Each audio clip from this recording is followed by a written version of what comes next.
old restream. How you doing, David? Ooh. Oh man, I'm good, man. You've been on the road. You've been traveling. I still need your Boston Rex. I hope you took copious Oh man, Zagat's-like notes. I was just about to say copious. You and I were on the same word wavelength. I like that hat. Look at that hat. I Where'd you thought get you that might. hat? New Hornets hat. That's new. It looks Yeah. a little like an alien, but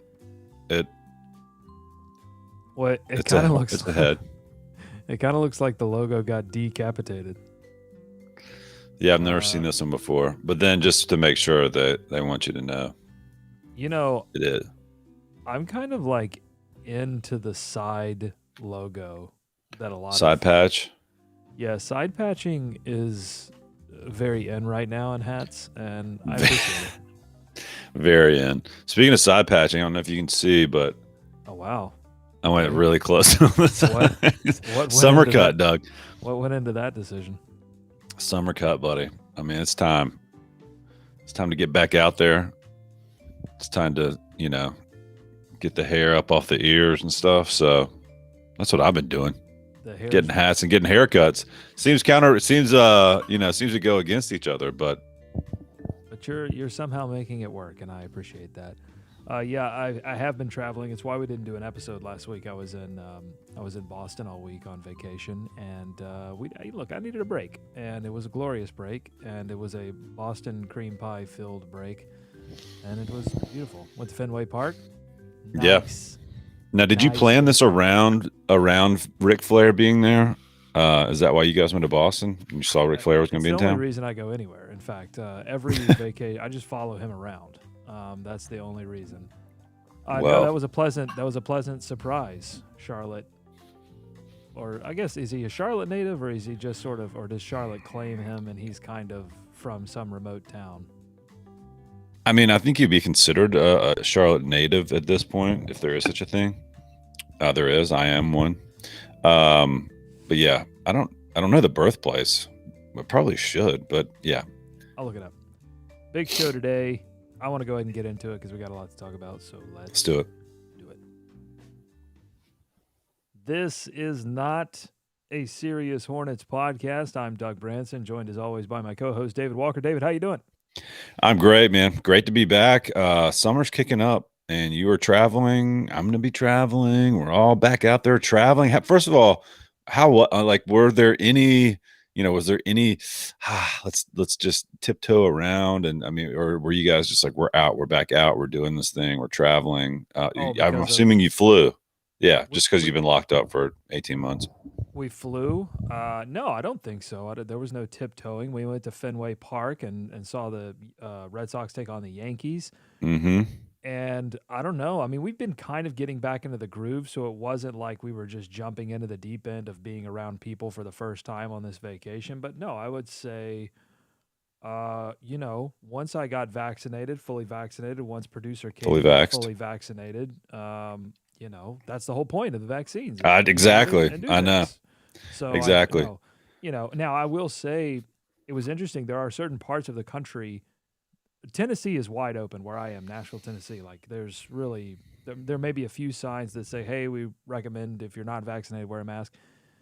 But when we went to Portland, Maine, on the other hand, they're still kind of locked down. Like you really couldn't go inside a lot of coffee shops.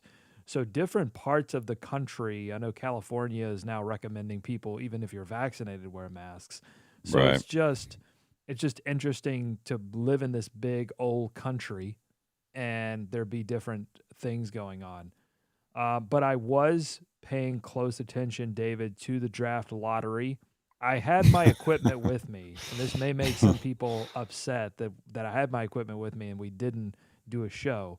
But I was prepared to do a show if the Hornets hit the lottery, because that would have been They got hit by the lottery as usual. yeah. I mean, I think that would have been a big enough reason to get on the mic and talk about what the possibilities for the franchise could be.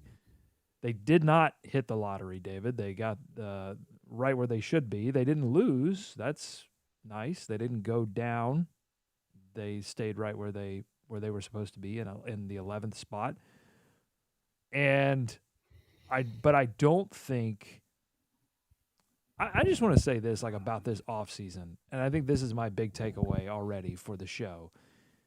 I don't think that we as Hornets fans should limit our thoughts about what is possible in this offseason. You know what I'm saying? Like, I don't, I think it feels like to me, Mitch Kupchak and company are on the verge of making some big moves. Yeah.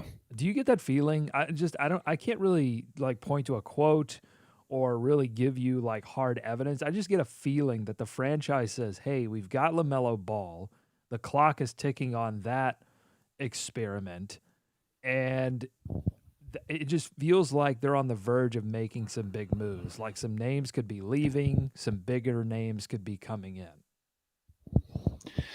Yeah, there's definitely gonna be some changes. I mean, I think that's what the excitement around this offseason was all about. But I get what you're saying. I think we're in the most boring spot you could possibly be in the draft lottery. I mean, it's for one, it's where the Hornets always are, so there's no excitement there. The prospects and the various mocks right now are not exactly titillating. So that kind of dulls any excitement. But I think you're right. Like it feels that way because they've sat still for so long, kind of waiting for something for that spark. And LaMelo definitely seems like that spark, but they also have some decisions to make, right? Like you mentioned, some guys, they got some decision to make on some guys. And I think there are going to be different faces here and some faces that we're used to leaving. So, yeah, but until you see it, right? Like, because Hornets fans aren't used to having those big aggressive moves, but it was never going to happen in the draft. Now, I mean, I guess they could, go crazy and try and trade some things, trade back, do some things there, but they were always going to have to think outside the draft box. You know what I mean? Well, what made me think of this is this whole Damian Lillard situation where Lillard appears unhappy with his situation with Portland, doesn't think he is really in an environment that is prepared to win a championship. He is in his prime. He's ready to make moves. He's looking at the Phoenix Suns right now and getting super jelly. Mm. And And the Hawks. and the He's Hawks. looking all around. Yeah, he's like, what's the deal? Like anyone The can win a heck? championship now all of a sudden, and I'm not. So I thought, well, could the Hornets make a move? No, they can't get a Damian Lillard. And then I stopped myself and I said, what? Why not? Like, why couldn't they sort of find that Kawhi Toronto situation where you get a disgruntled veteran to buy into your organization for at least a year? Now in the Toronto situation, they sort of trapped Kawhi. It was like they like caught him in like a pokeball, and he couldn't go anywhere. He was theirs for a year.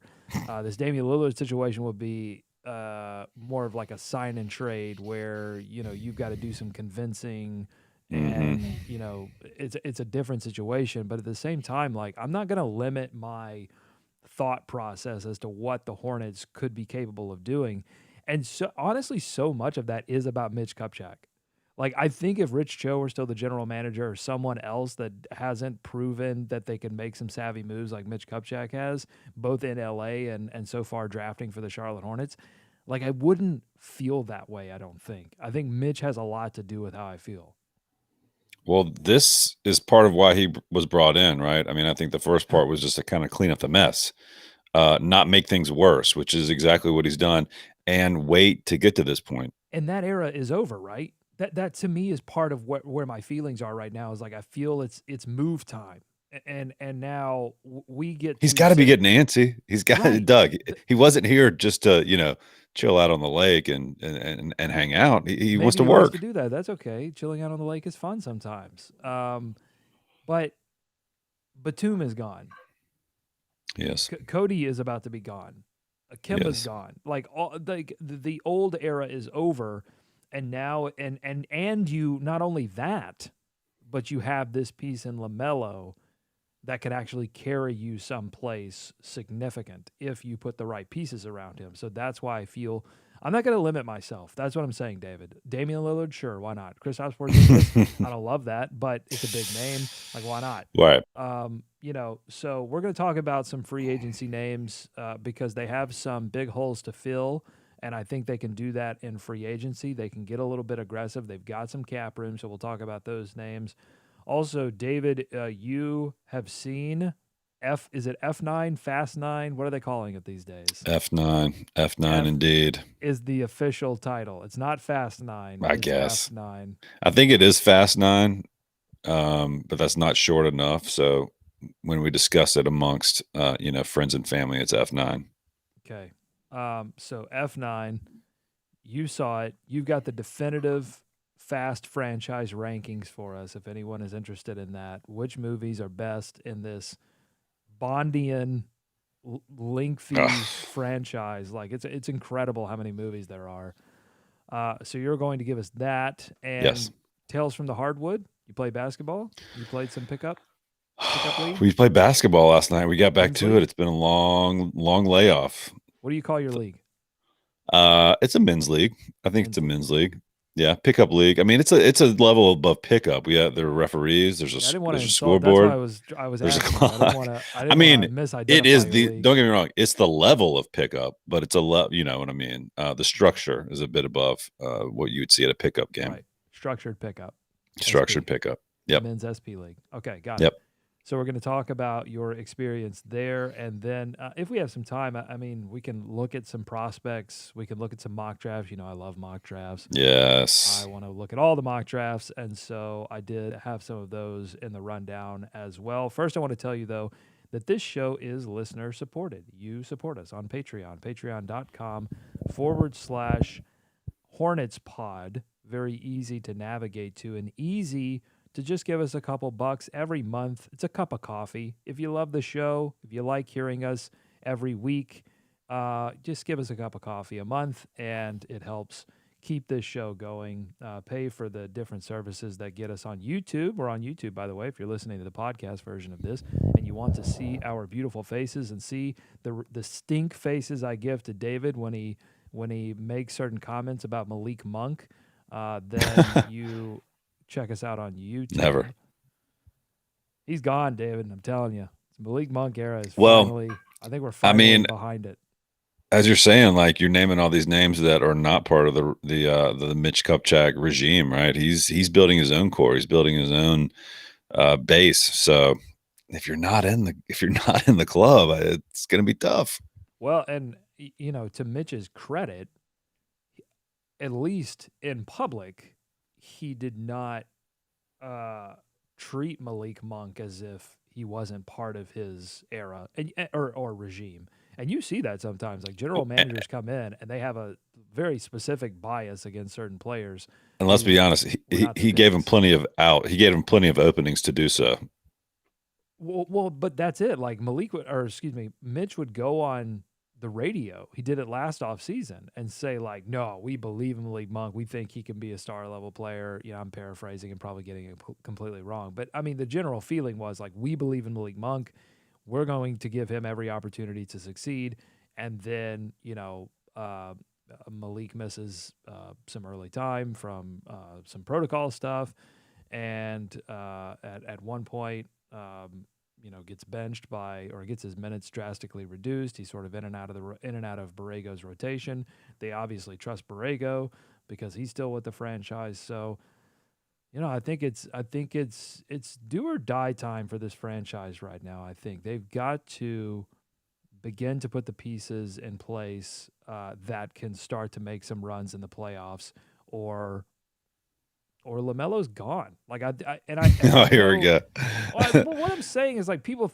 No, I say this to people. They're like, it's way too early. Like it's his second year. I get it. They still have restricted free agency to get to, and so he's here for a while.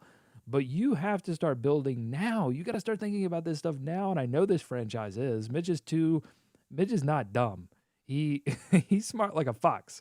I know he's thinking about this, and you've got to put some pieces around him now to start. Because look, there are some things that you're going to succeed with in these next couple of off seasons, and there's some things you're going to fail. But you gotta start making those moves now so you can get rid of the failures and pull your successes. There can't be any of this middling. We're not going to make any decisions like they did on the center position this year.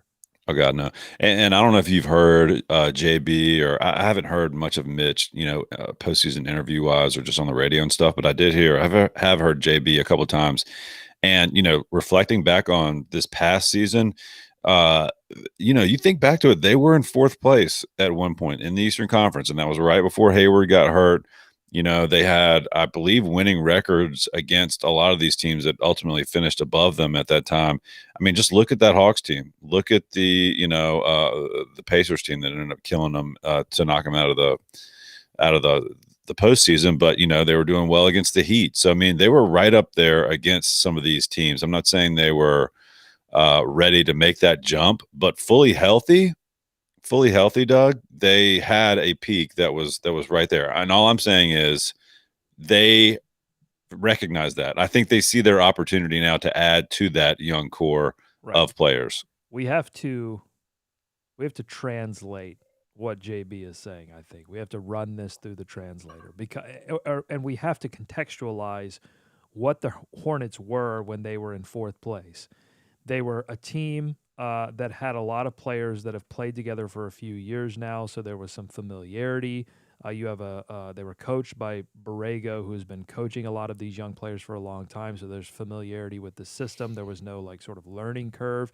Gordon Hayward's kind of a plug and play character. He's not a player that dominates the ball, and so that was an easy add to the rotation. And then you had LaMelo's just explosion early in the season to help propel this team to some early wins that got them into that fourth place position. But even when they were winning those games, David, you and I would talk and say, okay, this is cool, but this is not a team that wins in the playoffs because you have a backcourt that can't defend anything. You mix that with the fact that they've got really no rim protecting center that they can depend on offensively. And this is a team that if they somehow miraculously maintained their fourth position, were due to be bounced unceremoniously out of the playoffs, possibly in the first round. So even with home Still court very advantage, flawed. Yeah, for sure. Still very flawed. I just think that showed a little bit of the potential they had fully healthy. And my point was just that I think that they see that opportunity, or they see that window. They say, "Hey, we've got at least some of these pieces now. We have clear holes that were amplified in the postseason and towards the end of the regular season." So to your point, I just think they see this as the time to hopefully make some moves. I mean, certainly JB has been screaming out for a center of some form or fashion to be added, so he'll be vocal. And yeah, it just feels like they're going to have to make some moves, try and take some swings. I mean, it's not like they haven't swung before. Not this regime, but the Hornets, and more misses than hits, I would say. But like as you said, a lot of that is moving out. A lot of that is moving out of the door now. So a young core that I think they feel excited about, and look at the timing. I mean, how many more years does JB feel like he's comfortable in that 8, 9, 10 spot? You know what I mean? no, I mean he's not comfortable because he knows. I think he knows that you can't. Again, regardless, it's the same thing that Steve Clifford knew, which is like Oh, at a certain point you got to make the coaching change, even if it's not the coach's fault, even if they've done everything they can with the pieces you've given them. Sometimes you have to make because the message wears thin all of a sudden, or situations change, players change, new players come in, they don't like the coach anymore. So, all right, let's talk about the free agency outlook. The Hornets obviously need a center, right? That's number one. yep. I think they need Agreed. a defensive wing, whether that Yep. wing comes off the bench and you can get something of value, or you're looking for a Terry Rozier replacement in the starting lineup, or a Gordon Hayward replacement if the either of those players are traded.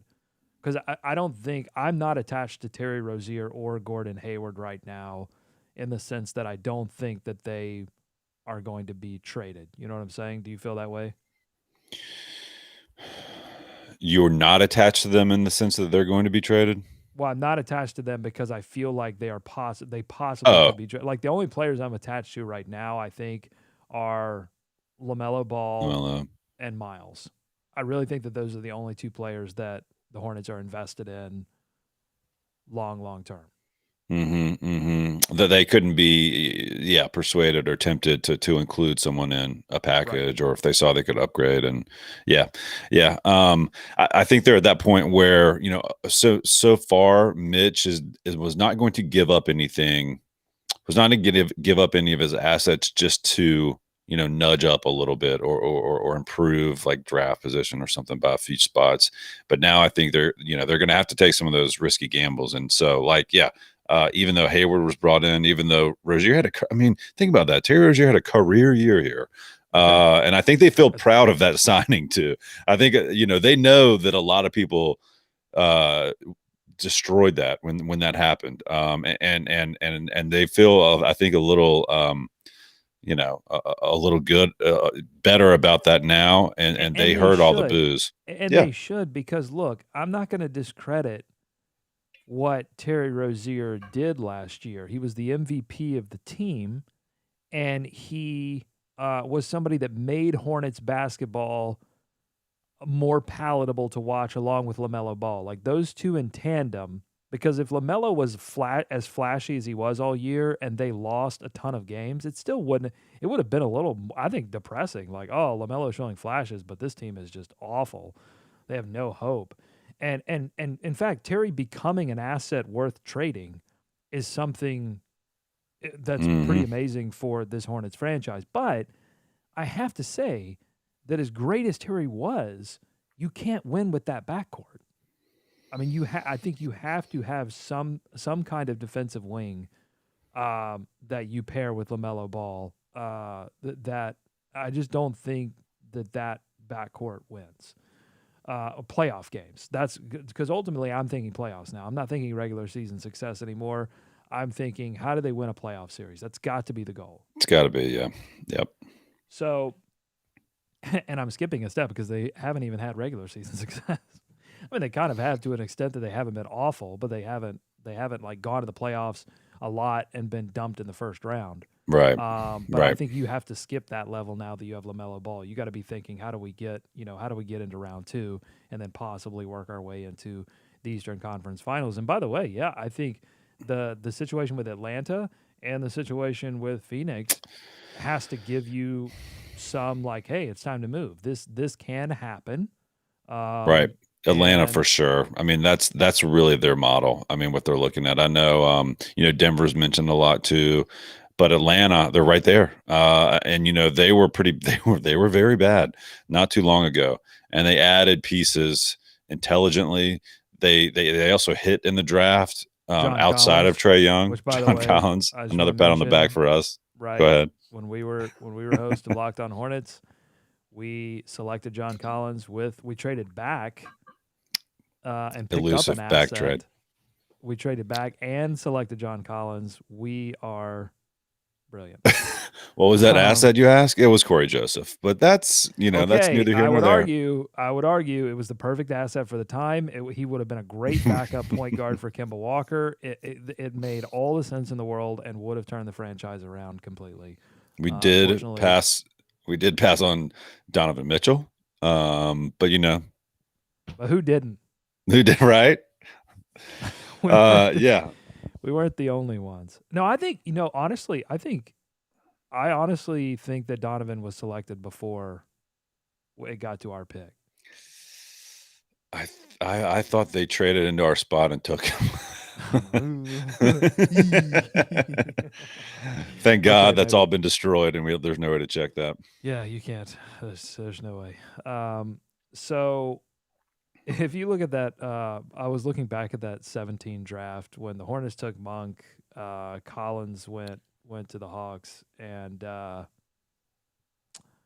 Jared Allen, by the way, went in that draft. He went deep in that. That was I'm gonna look up this draft. It was, uh, I think sneakily, and maybe people who listen to like The Ringer, I may be saying something that you've heard before, um, because I don't listen to any of those draft podcasts that do the look backs.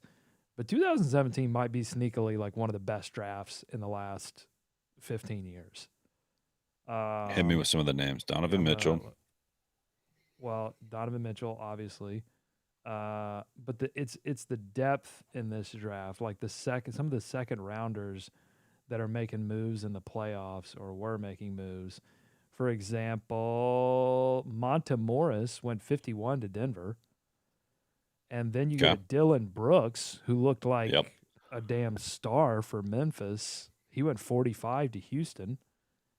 Isaiah Hartenstein, who is doing something, went 43. He's not like great, but he's doing stuff. The Hornets took Dwayne Bacon at 40. He's no longer with the franchise. Then you go to all right. That's it really for the second round. Owundu is still hanging around the league. Semi Ojeleye is still hanging around. Jordan Bell still hanging around, but they're just hanging around. Josh Hart went to Mhm. Utah at 30. Which, by the way, Hart is one of my targets. While we're kind of dipping in and out of draft to free agency, but Hart is one of my targets for defensive wing. I think that's one you could get at value if you wanted to pour a lot of money into replacing a center. Like if you wanted to go after Jared Allen, who is going, there's going to be a lot of competition for Jared Allen, and he's a Yeah. restricted free agent, so he could. You're gonna have to like throw stupid Go Bismack nuts. Biyombo level money at Jared Allen in order to acquire him. So if the Hornets wanted to do that and wanted to add a D wing, I think Hart could be kind of a value play there. All right, Kuzma goes 27. By the way, one of my roses in that draft went to Caleb Swanigan. Oops, that didn't work out. All right, so Jared Allen goes 22. OG, who's with Toronto still, goes 23. And then John Collins goes 19. Mm. And then you have Donovan Mitchell, who's, amazing, goes 13. Zach Collins, man, injured again. Yeah. Jeez Louise. Yeah. Tough for him. Frank Ntilikina, no good. Dennis Smith Jr., no good. Oh. Lowry Markkinen, injury plagued. Mm. Jonathan Isaac, injury plagued. De'Aaron Fox, amazing. Josh Jackson, Oh boy. was great for my Oh. fantasy team. I mean, he's sort of turning things around, it feels like now. Jason Tatum, amazing. Lonzo Ball. Okay, I'm going to throw something at you free agency wise. Okay, because he is real I close to the noticed. camera here. Yeah. He's I think he's a restricted free agent. I think he could be had. New Orleans getting a new coach, maybe looking to shake up the deck a little bit. Could you imagine? He's a wing. Doesn't need to have the ball in his hands a lot to play offense. Can play defense. Can you imagine a all ball backcourt? All ball backcourt. Oh my god. I've heard this. I've heard this tossed out there. Okay, who tossed it out? I thought I was the first one. I Um, always think I'm the first one because I never listen to anything. I don't know. Maybe it was Nada. Maybe that's who it was. I mean, just first blush, I don't like it. But that has nothing to do with almost zero to do with basketball or really anything. It just feels odd. It feels like we're firmly in the LaMelo camp. And so, Okay. so you think he just brings your D and a little more, Listen, if there's any camp in the world, that I want to be firmly planted into, it's the the ball. LaMelo Ball camp. Sure. Like Sure. I want to go. It's like these stocks, right? I want to buy all the GameStop. I want to buy all the AMC. I want to buy ball. I want to buy all the ball, all ball backcourt. That'd be something. It would be something. I need a. I was hoping to add a little more shooting, a little more offensive wing threat. And I like what Lonzo did and is playing there in New Orleans. And I think you're right. They're going to have to shake something up. And so he seems like the obvious odd man out between Zion and. I mean, he shot 38% from three last season. I mean, it's not incredible, but it's not. He wasn't awful from three. He just took a lot of them. It took eight a game and hit three of them. Listen, it's not the worst thing in the world. Okay. And I think they like having the, JB mentioned Lagello has been around the team. Like I think they're pretty comfortable with having Rashawn Holmes. We can talk about him as well. But Danny Tapp on the chat for the podcast listeners saying Rashawn Holmes, please. I mean that would listen. That is the name. it feels perfect. It feels like it would also cost them an arm and a leg, which maybe they're willing to do. I mean, I think that the market for Holmes is going to be through the roof, but maybe that's what they have to do. Yeah, I mean, look, if you're there are a couple teams out there looking for center play right now, and I don't know what you do except overpay if you want a starting center. I mean, that's what the Hornets want, right? They're not Right. trying. They value played this position to death, to their own death. But Danny Tapp also saying, would you buy low on Zach Collins with all of the injuries? Yes. I mean, I still think they have to do that. You know, they have to find either the disgruntled guy or the guy that's been tossed to the side or the guy. Look, I mean, they didn't buy low on Gordon Hayward, but they knew the risk going in, right? So to add talent, they've got to do something like that. I hear what He's you're a saying, though. he's a restricted free agent, but I doubt Portland's looking to extend that Right, $7 million qualifying offer. So right. he's probably with another ankle surgery. He's probably looking at vet men. Um, but I don't know. Maybe he does. Maybe there's still some value. Tyler Dickerson on the chat. Hey, thanks for chatting with us. By the way, love the chats here. Big Uh, Vern. That's not who wrote that's in. what I've been saying for a Just- couple episodes now. I'm saying if you well, don't want to go all in on the center position, and there is some value to be had somewhere, if the Hornets do that, I think it's a reflection of their confidence in Big Vern. right. And I just don't think they can count on that. They certainly would like to see that, right? It would solve a lot of problems. And look, you know, Summer League does fantastic things, and offseason with the team does big things too. I think Big Vern has got to be Big Vern again almost, though. He's got to be able to push some guys around. Big Summer League, by the way. I can't wait to cover Summer League because you have Big Vern. I love that nickname. Is that his? Is that been his nickname? That is now. Thank you, Tyler. Yeah, Tyler. If that's a ridge, we appreciate it. Big Vern. I love that. So it's Big Summer League, not only because Vern, because I saw a report, and I think we brought this question up on the last show. Where in the world is Arnoldus Kulboka? And I think you even said like, "Who is that?" I'm I saying just said where it you in were my like, brain. I just said that. was a second round draft and stash way back in the day. It's been about 4 or 5 seasons. It looks like he's going to be at Summer League, and there's possibly going to be a two-way contract in his future because some two-way Mm, holes opened up after some contract guarantees. So I love a good could stash. We haven't had a good stash in a while or well, ever. so that's the thing. Arnoldus maybe not a good stash. He has to actually play some minutes in the NBA or G League to be considered a good stash. So Hey, so Doug, you want me to run down because we're starting to get some names thrown out here. I just want to run down. You know, these are some of the top quote unquote free agents, right, at center. And you've mentioned two of them right off the bat, or we've gotten that thrown at us. So Jared Allen mhm. and Rashawn Holmes, I think in some ranking will be most people's top choice. As you mentioned, Jared Allen, restricted free agent, and Rashawn Holmes will probably seek a big price tag as well. But some of the other names, it just you know. You're making concessions pretty early. I mean, when you go down this list, you start to get into Serge Ibaka, who has a player option, and then good old Andre Drummond. Is he getting in the mix again? Stay away. Montrezl Harrell, Mitchell Robinson. I'll see what happens there in New York. Cantor, another Portland guy who's not going to give you anything on defense. But I No, you mean, got to go look, defense. You got to go defense.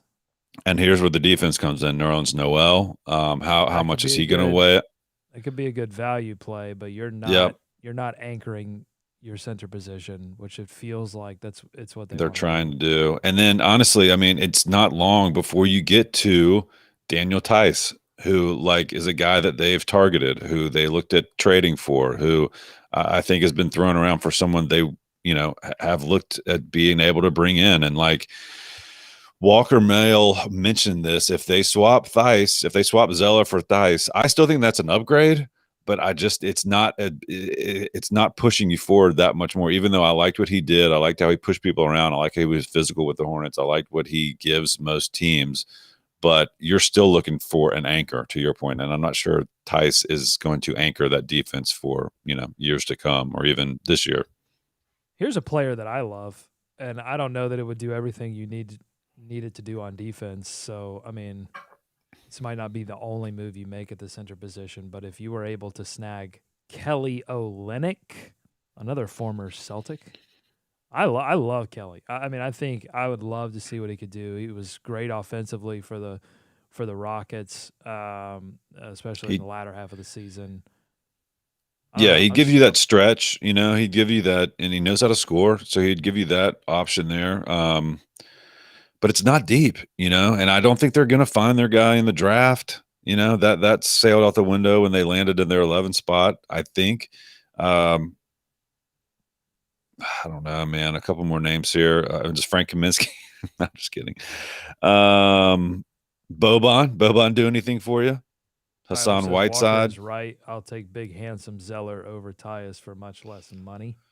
Well, But we I've seen know. But the enough. thing is, I've we seen enough. know. That's a Right. known. We Yeah. know what we know Zeller. We know what that is and what that isn't.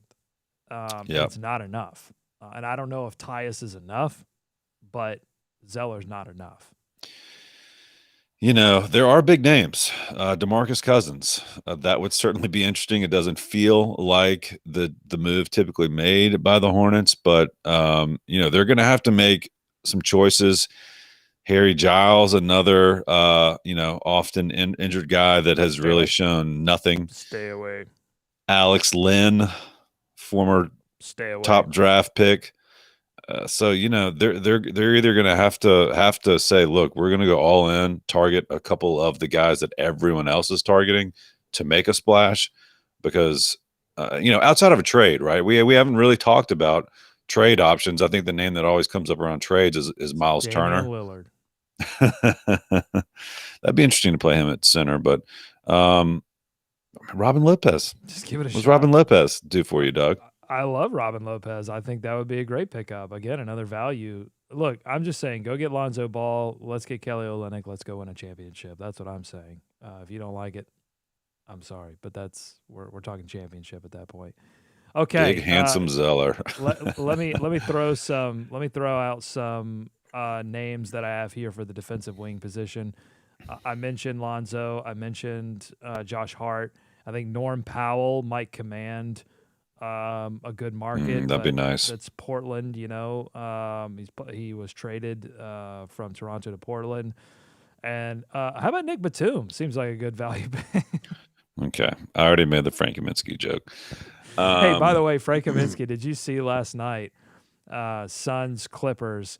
The big story is Pat. Well, I mean, the Suns making the finals since '93 is the big story, but the other big story. Hey, is, did you real quick? Did you know his first time Chris Paul will be in the finals? What? Did you hear about Chris that? Paul? He's good. Yeah, That's crazy. pretty historic. He's too good. Pretty historic. That's insane. I don't believe you. The other big story is Pat Beverly shoving Chris Paul in the back. I mean, full two-hand shove. Based on what we've seen, Doug, Chris Paul literally should have exploded when that happened. I mean, I don't think Chris Paul was acting like that. I mean, we've seen Chris Paul act a lot. That's what I'm saying. So that was the funniest part, and you bringing up Frank Kaminsky reminded me of this, is like Frank as Pat Beverly is approaching, and Pat Beverly has that like we're gonna go eyes. He's got that look like, oh, something's about to go down. And Frank just like lets him by. Like Frank is like the worst bouncer at any That's bar what somebody tweeted out. Worst enforcer ever. Like, what the hell? Like, I mean, it wasn't like Frank didn't see it, because you could watch the He was other standing angle. next to him. No, Frank is staring at Pat Beverly as Pat has the eyes. And it's like something's about to go down, and you got to step in front of your star player. Like, what are you doing, Frank? I mean, be physical for once in your life, even though the whistle hasn't blown and you're not in action. Like, what is happening? He did give him a little forearm shiver, just a little nudge, but it was way too late. It was way too little.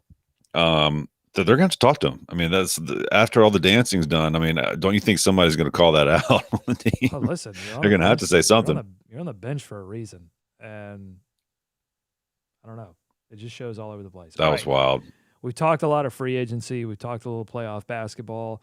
Now I want to get to the important stuff. Your Fast franchise definitive ranking in honor of the ninth installment in the Fast and the Furious franchise. What do you got Yes. for me? What's the definitive ranking? Well, first note, it's actually the 10th because I'm including Hobbs and Shaw in this ranking because most people have. And it's considered canon, I suppose, even though it has really very little similarities to anything I love that there's a Fast and Fast Furious. canon. Oh, there's a cannon. All right. I'm sure But there's yeah, a cannon in every movie. They shoot a car out of a cannon in every movie. yeah. It's let me just say though, Doug, this was my first trip back to theaters. Okay. Wow. So I mean, in however long it's been, and so they've opened up theaters. People are going back. We went full IMAX. We went full IMAX on this Ooh, viewing. yeah. Did not go. I think it's RPX or whatever the option is, where like the seats can move. And yes, great question, Daniel. I'll get to that. You could go fully blinded to F9 and still have a blast. Okay, you don't need to know anything else about. No, but The, could you actually blindfold yourself and walk and be assisted into the theater and see not see? Could you be entertained by F9 if you literally went in blindfolded? Oh yeah, it's plenty of sounds. I mean, that's most of it, especially in IMAX. But so we didn't do the seats that move, and I don't know if they spit on, have mist come out at you, but I didn't want to do that. But we did go full IMAX. That's like 4D, right?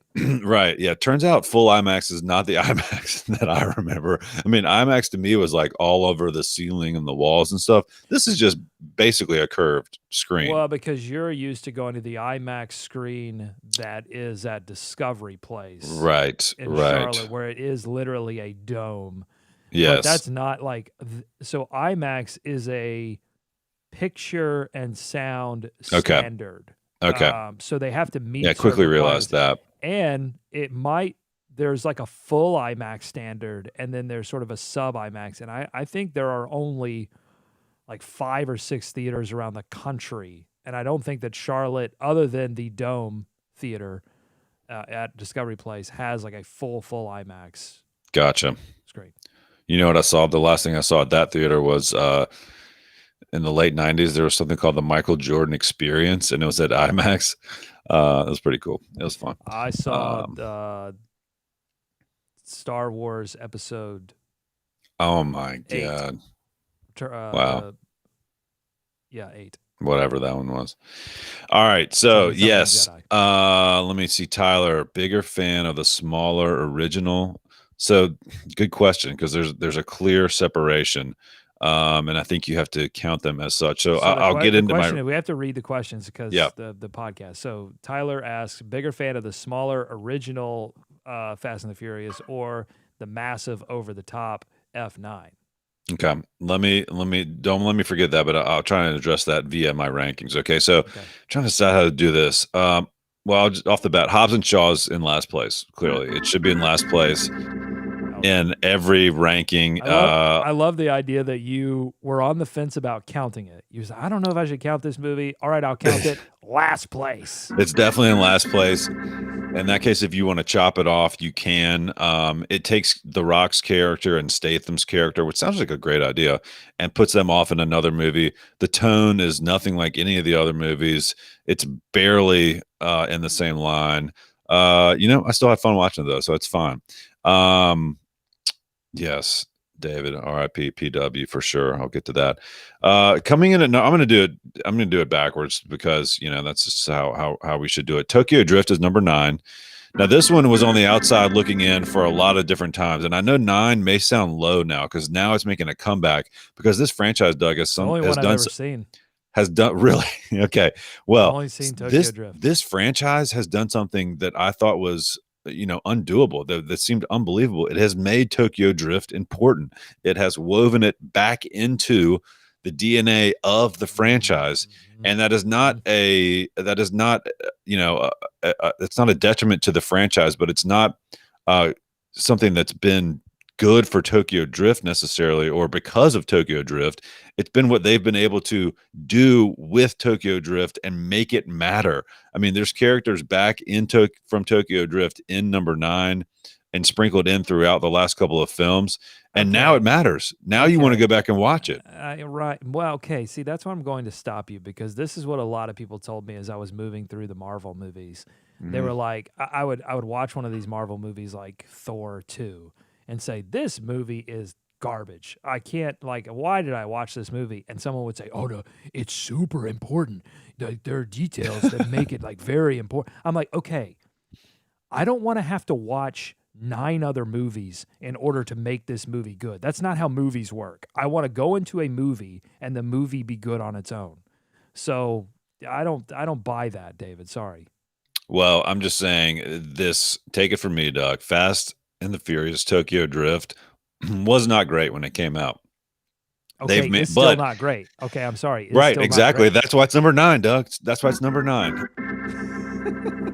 Last thing on that, it did introduce one of the most loved characters in the entire franchise in Han, and so that's why it even gets just a thumbs up. Number 8 is Fast 8. That's not a great movie, but it is a structurally sound team effort of Fast 8. It does bring in Charlize Theron as the big bad. She is super weird but super fun. Mhm. And another great thing that I've just realized this franchise does, it takes all of the little things like you loved about the shows in the 80s, like Knight Rider, A Team, Dukes of Hazzard. Like, you remember, like, when you used to have, okay, the main character is now bad for this character, or he has amnesia, Oh or, yeah, yeah. Sort you of know, they've done all of those tropes and they've sprinkled them in. So in yeah. Fast 8, Dom goes against the family. Unthinkable, but they made it work. Coming in number 7 is Fast 9. I had a blast at Wow, this. low. Well, Low. you think it's low, but listen, there's a reason for that. I had a 7 out blast. of 10. I don't know if, well, they're all gold, but you know, you got to rank them if you're going to rank them. I don't know if it was getting back to the theater. I don't know if it was just being back with amongst the people, but Mhm. Fast 9 was a blast. It was everything you're looking for. It was way over the top. It was nonsensical, but in the best Fast and Furious way.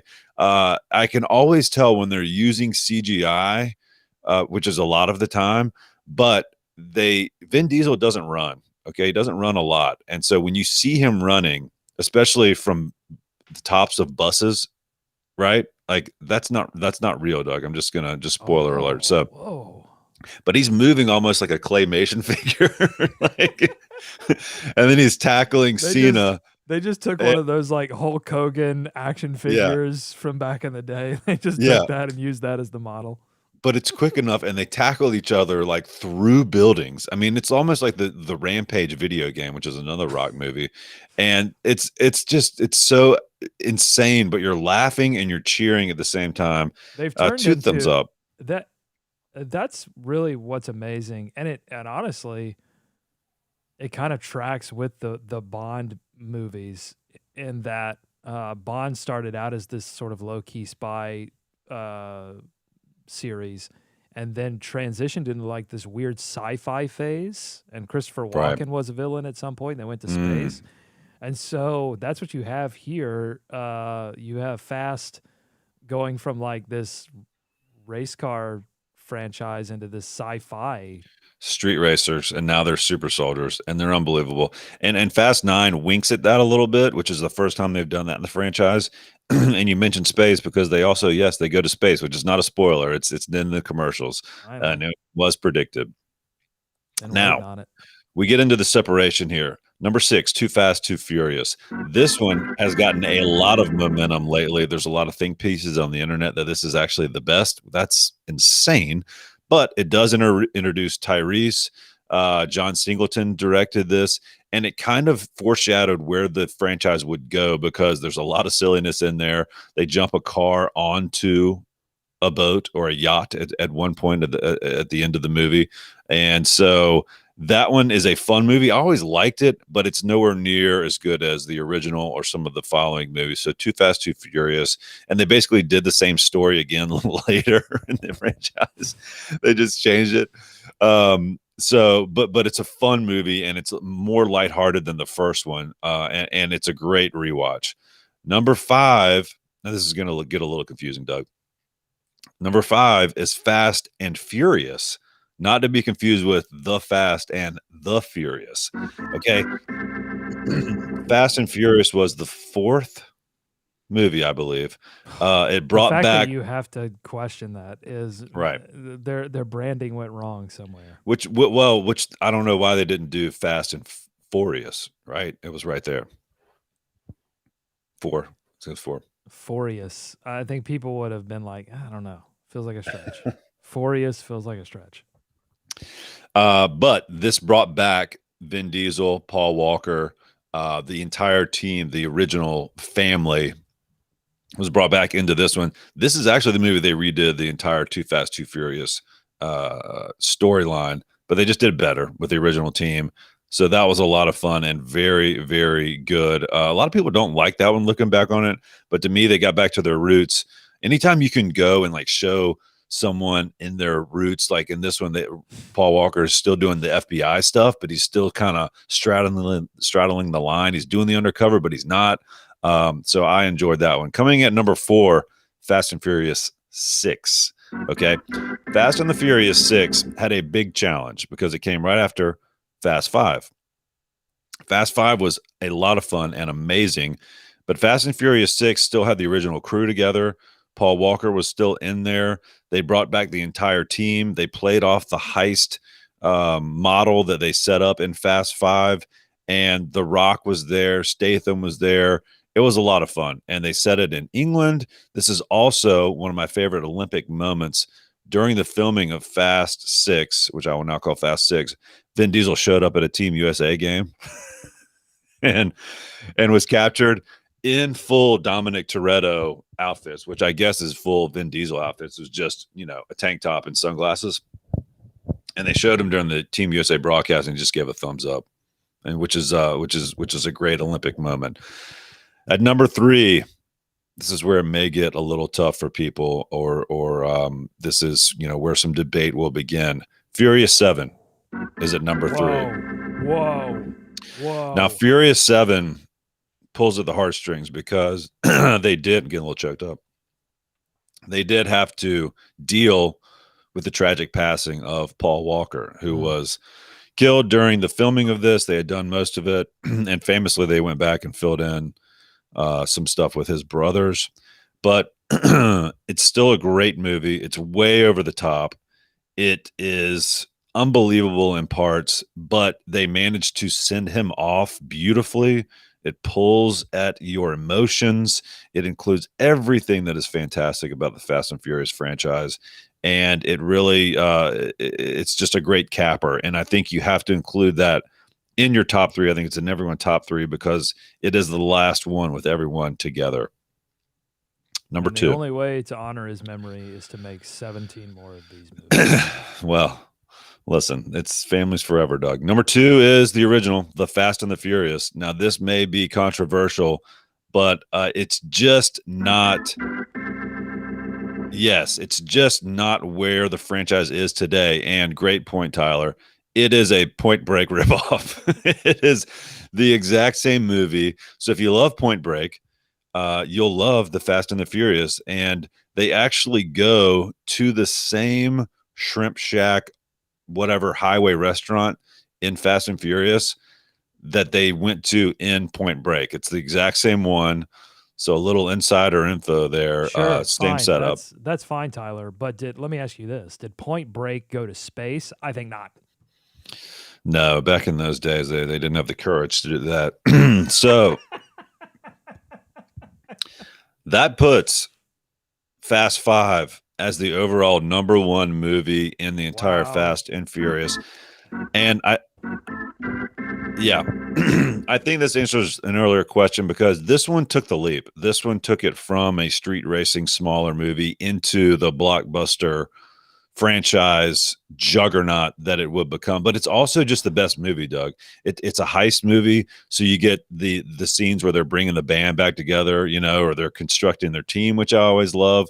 It's set in Rio, so there's some great scenery. It introduces The Rock as the big bad. Another Olympic city. That I feel like they just visited. They just love Olympics. That's all. They're just filming these at the Olympics. This is really an Olympics movie. Yeah.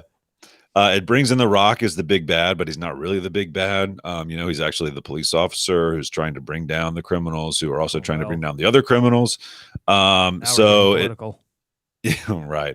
And so that one is my favorite one of all time. It's the best movie.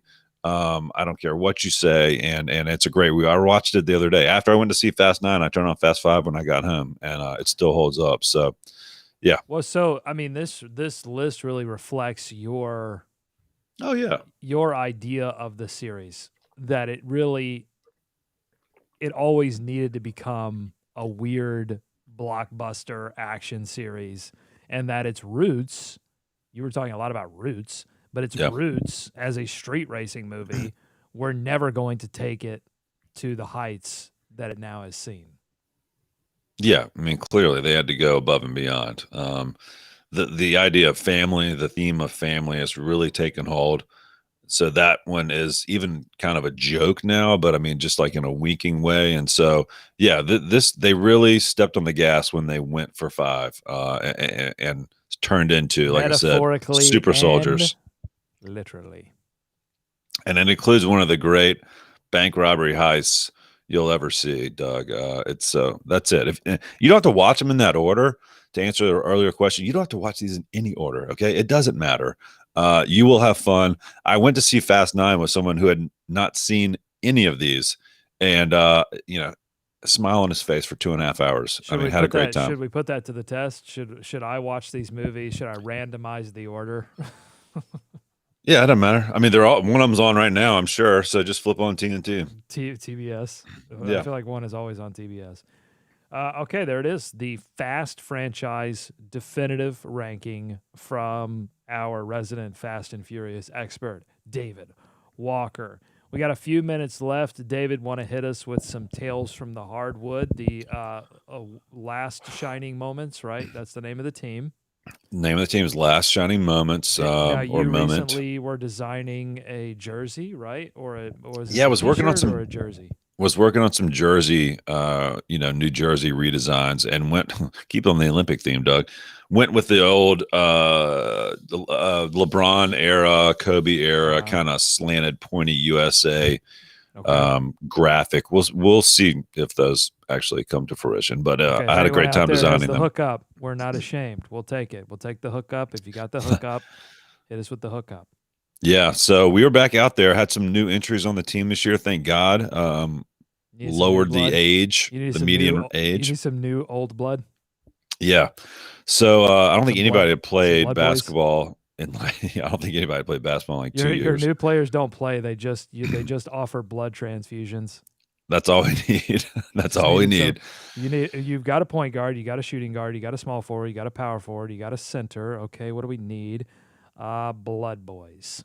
Yep, that's it. Transfusions, IVs were needed. Let me just say, I didn't turn anything. I didn't pull anything. I didn't even. I tried not to run into anyone. I tried to stay out of the way of most people. But by the end of the game, back was hurting. Okay, I got an ankle that's sore for some reason. that's great. So Give me- that's what it was like Give me getting the back out stats. there. Give me the stats. What were your game Oh, stats? I'm a hustle stats guy. You know me. You'll love this. My stats really don't show up on the stat Oh, sheet. great. We got a Cody Zeller here. Yeah, Stats exactly. don't show up on the box score. And I am transitioning more into a front office role with the team right now. So I feel like structuring. I felt great about the starting lineup. Get out there, So you were young coming off the guys. bench. Coming off the bench, filling in when some of these dudes, needed some air. Okay, did you have a stat? I'll just take ace. Did you have a stat? Any stat? I think I had like 5 boards, Okay, 3 good. assists. It's great. You're You know, stacking it up there. Any points? my Did you buckets make were your not bucket? there. No, I only shot once. I mean, Oh for when one. I'm out there, I am Looking for definitely the fifth others. option. Unselfish. Have you seen these videos of Adam Sandler playing basketball? Yeah, he's dope. I mean, that's basically it without the shooting. I haven't seen any of his shooting videos yet, so that's He what I can was stroke it. patterning it off. I know. They don't need my offense when I'm out there, Doug. They need me to direct, keep the ball moving, set a couple I love screens. people who say that. They don't need my offense. It's like what I mean, putting the ball in the hole is kind of the name of the game. So I feel like if you were good at offense, like everybody needs your offense. We're stacked. We don't need me out there shooting the ball. We need somebody to move around, direct things. Okay. It's just Oh, first here we game go. back. We'll see. We'll see. Here we go. David Launderly on the chat saying David is describing why I quit playing pickup basketball 5 years ago. The drawer in my house with the ace bandages and the ice bags isn't accessed at all these days.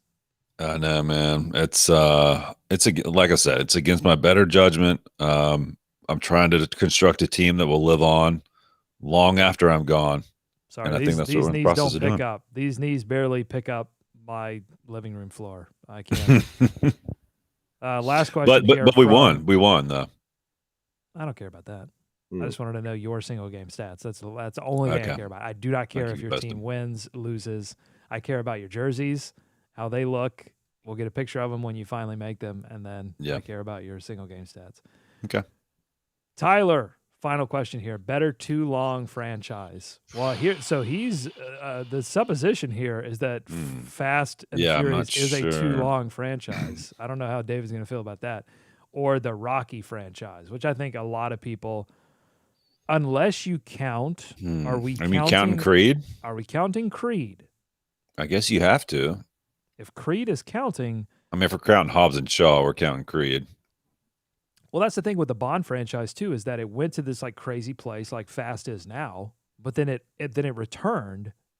Well, it sort of blended. Like, all of the new Daniel Craig's, they're all action movies, but they're a little bit more contained. They're a little bit more there's a little bit more spycraft than some of the crazier stuff that they were pulling off in like the 70s and 80s. Well, So everything always oscillates in these too long franchises. But what do you think? Fast, Furious, or Rocky? right now, nothing tops Fast and Furious franchise. I mean, in cinema. I mean, it reopened. Creed would not reopen movies. But I mean, one was an Oscar winner, and if they ever fix the Oscars, maybe Fast and Furious can get in there too. But I mean, Where is Vin Diesel's Best Supporting Actor Oscar? Unbelievable. Who would, if anyone, give me a performance, one performance that you feel like would in the Fast and Furious, would have a shot. It's not a realistic shot, obviously, but like if there was one that you could nominate for an well, I mean, acting Helen Oscar. Mirren's in this one. I saw something like, should Helen Mirren and Vin Diesel kissed? Is that a thing? Like, I tell you what, it popped. I'm just saying, Vin's never been more alive than in those scenes with Helen Mirren. but give me, all right, give me a performance. One performance that could have, you're like, oh yeah. In the entire franchise, someone that could be nominated for an Oscar. I'm just saying the best. What is really this question is? The best What is the acting best job. acting performance that this franchise has ever proffered? Oh my God, I can't believe this is such a hard question, but it's. I mean, it's Paul Walker. I mean, Paul Walker was a good actor. Had some success in some other movies. The Rock has charisma. He just oozes charisma. I'm not going to give it to Vin Diesel. Can't What give it about to the guy Vin. who was the main character in Fast Tokyo Drift? Lucas Black? No. Bow Wow? No. Oh, Bow Wow. Um, You have 10 seconds to make this decision. Or I'm gonna say Michelle Rodriguez. Ooh. I'm gonna There you say go. Michelle. In the original, or was she in the second one? Well, like many of the characters, Doug, she was brought back from death, so she has returned. But Oh, I'm she, glad there's some Lazaruses within yeah, this franchise. That's exciting. Well, this show, like Lazarus, will be back. Like Michelle Rodriguez's character, will be back next week to talk more oh about. no, Oh. Han. I think I'd give it to Han. I'm sorry. All I right, think I there would you give it go. to Han. Yeah. Han, you get the best supporting actor in a race car movie. Congratulations. Okay, so we will be back next week. We're going to be talking more about the draft because I want to really kind of position where the Hornets are in the 11th spot, see where some of the mock drafts have, see who some of the mock drafts have the Hornets taking. We'll talk about some season recaps for players. We should do that. We should just look back on the season because I'm getting excited, David. I'm getting excited about what the Hornets could be. I think this team, I'm going to say it right now. My prediction is that this Hornets team will be radically different in structure than the team that we saw last year. I'm talking radically different. Yeah. Not like, a few bench pieces have changed. I think Major pieces. I'm getting myself prepared that major pieces are going to be swapped out or added or subtracted in the coming weeks. So we'll see if my prediction comes true. And if it doesn't, no one's going to look back and check on it. So thanks for tuning in to this edition of This Is Not a Serious Hornets podcast. This is a Patreon-supported show, so please visit patreon.com/HornetsPod. Check it out. We're on Twitter at LOL Hornets. Thanks to everyone who chatted in this one for joining us live. Yes. You can do that on YouTube. I put a link on the Twitter account, so you can check that out. Thanks to David and Tyler and Daniel, who jumped on the chat today. David, final word. Just one word. You get one word. One word. No more, no less. Fast. No, thanks for humoring me with that ranking. So did we get a definitive answer on that, Doug? I mean, you would say Rocky, I think. I mean, yeah. Well, you brought the point. The point was Rocky won an Oscar, so it wins. Yeah, that's fine. So, but that's a great question. Okay, we're out of here. For David, I'm Doug saying, "Go Hornets, go America, let's swarm Charlotte." We're making it up as we go along, but we're getting better each and every time. We'll see you next week.